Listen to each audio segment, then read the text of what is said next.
Խոսքը ավարտել մի պատմությամբ սաստիկ հարուստ մի թագավորի մասին, որը իր ծննդյան կապակցությամբ հայտարարություն ատարածում, թե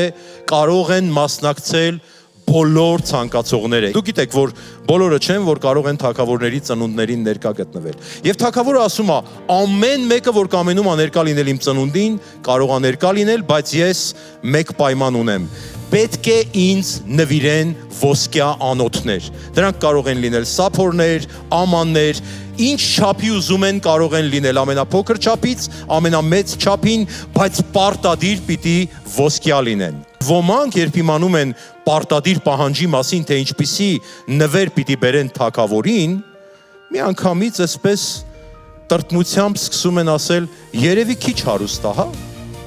Երևի ոսկիները քիչ է, որ մի հատ էլ պարտադրաբար մեզ ասում է, որ մենք ոսկյա ամաններ պիտի տանենք։ Ո՞վ է այդպիսի բան տեսել։ Եվ բնականաբար ոմանք հրաժարվում են գնալուց, ոմանք էլ ասում են, դե լավ սիմվոլիկ մի փոքր բան կսարքենք, այդպես, այնուամենայնիվ թագավորի ծնունդին կմասնակցենք, իսկ ոմանք էլ, ովքեր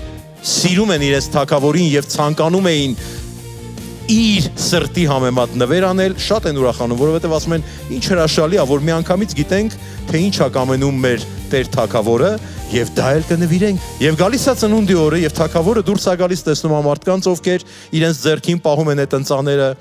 ոմանք մեծ սափորներ, ոմանք փոքրիկ ամաններ, բոլորը ոսկյա, եւ ասում է, սիրելիներ, շնորհակալ եմ, որ դուք պատվեցիք եւ եկաք իմ ծնունդին։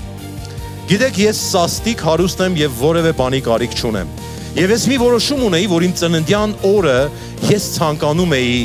ձեզ ընծամատուցել։ Եվ այս անոթները, որ դուք բերել եք, դրանք ինձ համար չեն։ Ես հրամայել եմ, որ գանձատունը բացեն եւ ամեն մեկի անոթը ամբողջովին ոսկով լցնեն եւ նվիրեն ձեզ։ Մեր Աստված ոչ մի բանի կարիք չունի, բայց մեր ընծաները պիտի պատվեն Տիրոջը։ Եվ երբ որ դրանք Տիրոջը պատվում են, Աստված առատորեն բացում է երկնքի պատուհանները եւ օրհնություն է լցնում մեր կյանքերի մեջ։ Թող փառավորվի նրա սուրբ անունը ամեն բաների մեջ։